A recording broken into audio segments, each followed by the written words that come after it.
Hello and welcome to a live Reacts edition of Rock and Radio. I'm Quentin Corpio, joined by my esteemed friend and self-proclaimed CEO of the Matt Zollers fan club, Adeen Rao. Adeen, I don't want to call this an emergency podcast because Matt Zollers committing to Mizzou, which he did about 20-ish minutes ago. Actually, no, that was a way longer time ago. Sorry, I'm thinking about Eastern time. Committed about an hour ago to Mizzou. Mizzou beat out a couple of very valiant competitors, namely Georgia and Penn State. Adeen, huge get for Mizzou, for Eli Drinkwitz. This is the highest rated quarterback recruit that Eli Drinkwitz has scored since he arrived at Mizzou around 2020. Adeen, when you saw that Matt Zollers first committed to Mizzou, what did you think? Even if it wasn't anything crazy, especially because, at least for a little bit, this looked like Mizzou's battle to lose. Yeah, it's more so that it coming into fruition is a nice touch, even though that we were in the lead for this guy. I think what's more important about this is a very what Mizzou fans will love about this guy, that I think a lot of criticism went Sam Horn's way, who has got a lot of excitement around the program, was that this guy is a self-made recruit. I mean, he's coming from a program that, the most high-profile player they had was a guy who played for Bobby Bowden at West Virginia in 1969. This spring forward football in Pennsylvania does not produce top talent. And this kid is, most importantly, he's beyond his years as far as a quarterback. He has thrown 5 interceptions total the last 2 years. He threw 3 last season. He's an extremely efficient quarterback. He's very accurate. He's got a great arm, and he's got great size. He's 6'4", 205. He's just like he emerged out of nowhere too, and that all those things spell well for Mizzou. You want to see an upward trajectory of a prospect, and he fits that bill. I think it's a great get for the program, and I think it's going to bring a lot of excitement to the program getting a guy like this, especially when you consider a lot of the time I will judge I will judge a prospect based on who else is recruiting him, and because a lot of coaches do that as well. When you look at programs like Georgia and Penn State going after him, especially Penn State being in their backyard, it's a great get. That's all you can say. It really is a great get. Yeah, so Matt Zollers, a little bit of background, as you said, Adeen, around like 6'4", 200, definitely has a build of a modern QB. Out of Springford High School in, I believe, Royersford, Pennsylvania. Is a 4-star recruit by most sites. Again, the best QB get in terms of recruiting during the Drinkwitz era, highest rated recruit since Drew Lock committed several years ago. And again, Mizzou beat out a couple of very high-profile programs, specifically in Georgia and in Penn State, which you would think, in theory, would have some sort of a lead for Zollers, as he is closer to Penn State than someone like a Pittsburgh, who, yes, they are not nearly as high profile of a program as Penn State, but that's still a local talent. That's still a homegrown talent. As you were talking about before we started recording here, it's not like when he's a recruiting site says he's the best player in the state of Pennsylvania. It's not like a Tennessee kid going to IMG and being called the best player in the state of Florida. This Zollers is literally like, he was born in Pennsylvania, grew up in Pennsylvania, and is the best player in Pennsylvania, and he actually lives there.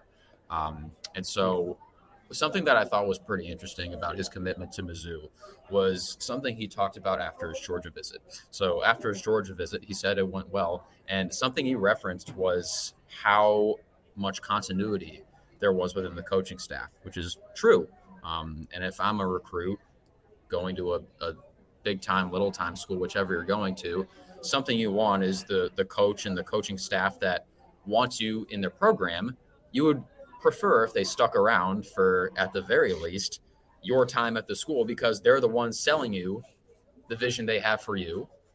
That'd be kind of weird if they left a year or very quickly after you just committed to this vision that no longer exists in this hypothetical world. And he then commits to Mizzou, whose offensive coordinator could very easily take a head coaching job next year. So, Adeen, I want to ask you, Mizzou's coaching staff might not be nearly as continuous as Georgia's. What does it say about the program for Zollers to commit to a school that is maybe of a naturally like lesser profile than Georgia, and whose offensive coordinator again might not be there next year. I think it says that he's putting a lot of faith in Drink specifically as a figurehead, because to me, he probably does value continuity, but he sees that Drink obviously having a big influence on the offense, always will have a big influence on the offensive side of the football. While Kirby Moore, I'm going to be honest with you, the hope is around the program that he continues the upward trajectory that he put us on as a program last year. I'm going to be honest with you, he'll be one of the hottest head coaching prospects in all of college football if he does it again this year, and if Mizzou is a playoff team or even a top 15 team at the end of the season. So it seems like he's committing to the coach, because if I'm a player, I'm probably doubting now, fingers crossed, probably doubting that a guy like Drink leaves. He seems very committed to the program, and that's probably the vision that he's been sold on here.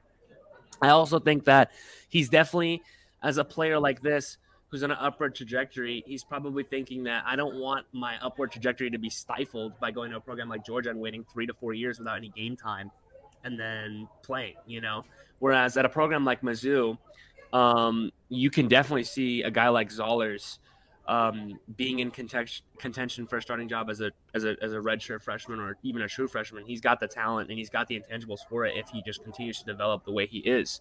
It really depends on how he plays in his senior year. If he improves over his junior year, he had a monster junior year. And what does it say about Mizzou? It says there's a lot of allure with this program. I mean, it seriously is. Something like this, in my opinion, is unheard of. The state of Pennsylvania, I'm very linked with it. Growing up in the state of Pennsylvania, I covered Pennsylvania football. Programs in the state of Pennsylvania, specifically Penn State, specifically Pittsburgh, have been priding themselves on their ability, because Pennsylvania talent is getting more scarce and scarce as the years go by. Less and less top recruits are coming out of Pennsylvania. They are trying very hard to keep that talent within state. And to see an in-state talent this good leave and go to a place like Missouri, is insane. It's unheard of. It's not something I've seen before, and I've covered Pennsylvania recruiting for like 4 to 5 years. Usually these players will go to programs like Ohio State. They'll go to programs like Florida. They'll go to big programs, big money programs like Notre Dame specifically. Notre Dame gets a lot of Pennsylvania talent. Mizzou getting the number 1 ranked player in Pennsylvania is insane. It just flat out is. That's the only words I can put on it. It just is. Yeah, and when you look at the recent track record of recruiting, you've been seeing a lot with Mizzou, the Florida to Mizzou pipeline. You see a guy like James Madison, like a Nick Rodriguez. That pipeline's been built, and now they're pillaging another spot on the East Coast, where, again, as you said, a lot of the talent from that area goes to a Big Ten program, and specifically, a lot of those guys go to Penn State. And for Mizzou to get somebody of that caliber from that area that hasn't really been explored all that often, especially by an SEC school that's not Alabama or Georgia, as you said, that's a very big deal. And I think it shows a couple of things. I think one, as conferences that we have grown up to know and that all college football fans have grown up to know, as those change and coasts are beginning to connect and time zones are beginning to cross over like never before, that opens up recruiting areas that have not been really explored before. And Mizzou, they've been doing an excellent job over these past few years of not just keeping the Missouri talent within Missouri. You're seeing other awesome talent from not even like within the central time zone. You're seeing a lot of East Coast kids, people in the like guys in the East time zone are committing to this vision at Mizzou. And from what we've been talking about programs like Georgia and Ohio State and Bama and Penn State being here and Mizzou's here. I think Mizzou's more like here and is well on its way to being here with commitments like these and the trajectory that the program is on, not just on the recruiting trail. And so if I'm a fan, if I'm someone within the program, I am very stoked to get a commitment from this kind of a player from the area that he came from. Well, I'd have to 100% agree. And just like a primer on him as like a prospect for those who are really unaware, he had a massive boom from his sophomore year to his junior year that really shot him up. He was averaging about 171 yards a game at a 61% completion percentage with 23 touchdowns and 3 interceptions. And then he augmented that to 243 yards a game with 37 touchdowns and 3 interceptions. And that's the one thing that you look at from a quarterback at his age, super duper careful with the football. He's got 67 touchdowns and 8 interceptions in his entire career, dating from being a starter as a freshman in varsity. And that is, I mean, that says a lot about the kind of player he is. He fits the bill. He's big. He's got some pretty decent mobility for him. I don't know if mobility in Pennsylvania football is really going to translate that well to mobility in, the SEC.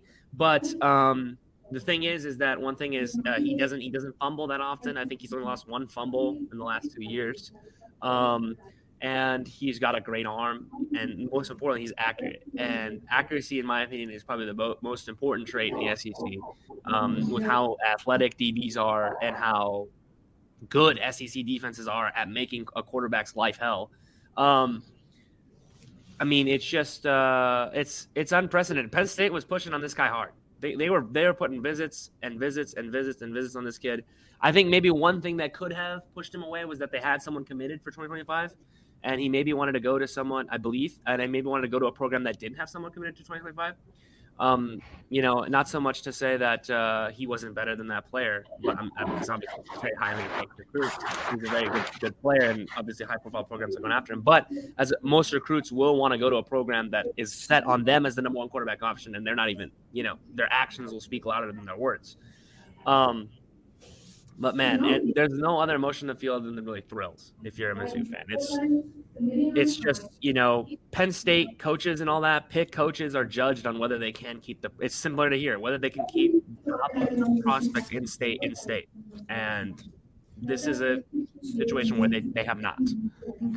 Yeah, I think when you look at him as a prospect, there's a lot to be excited about.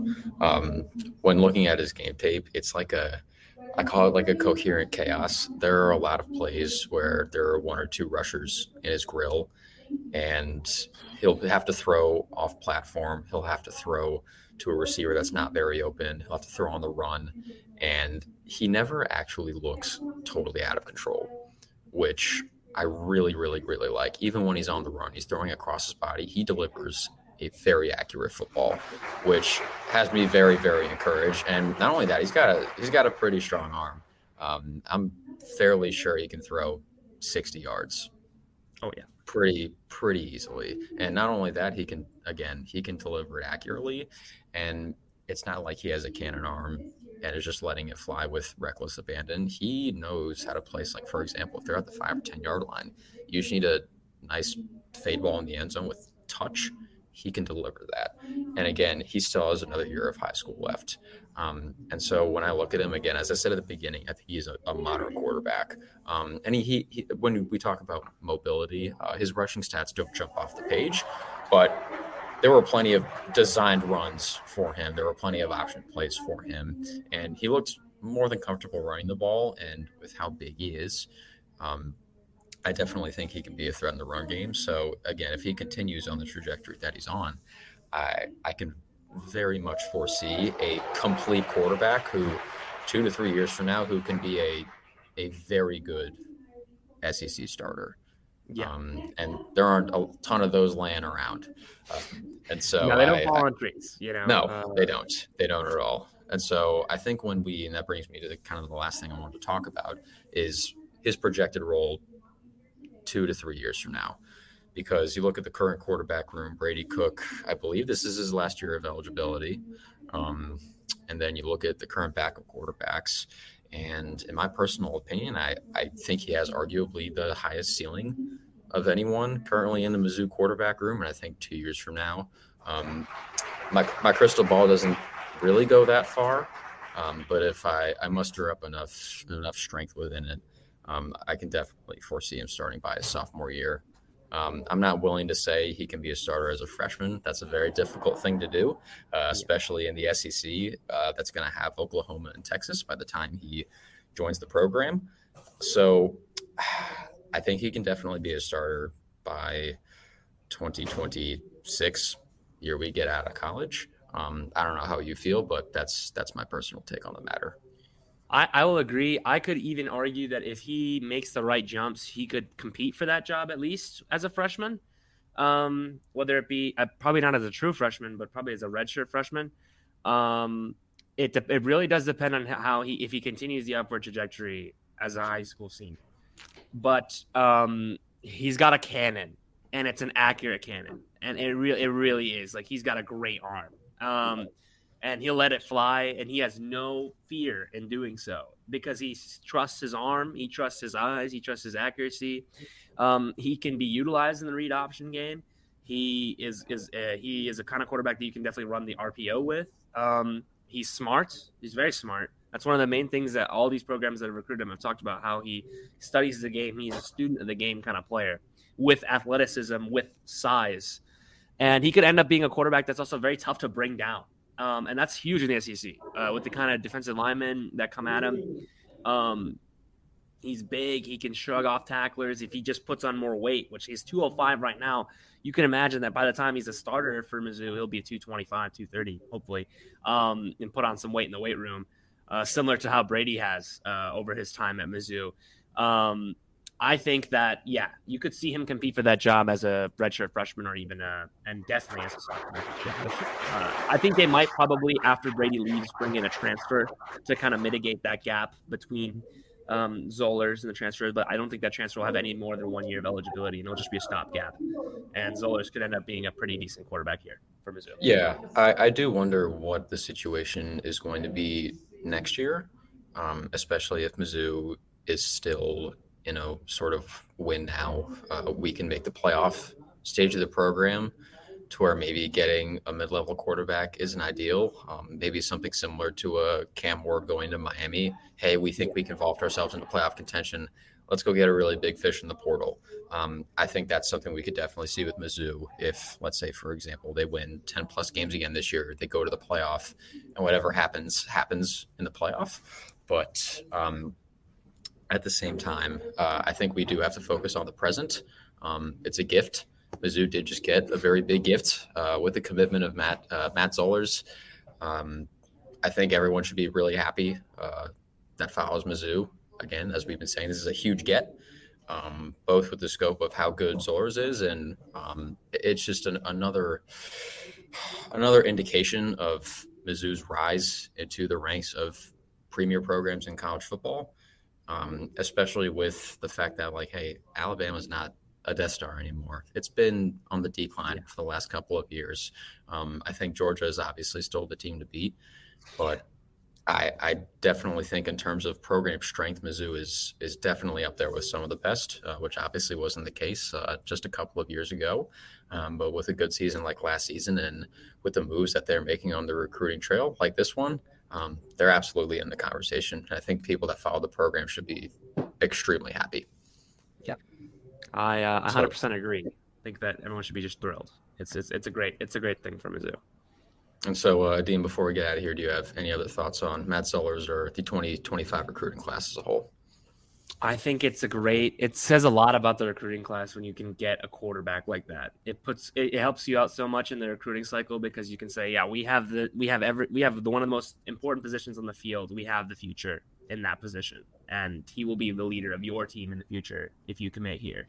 And that's a guy that people look at and be like, okay, well, they got a good quarterback.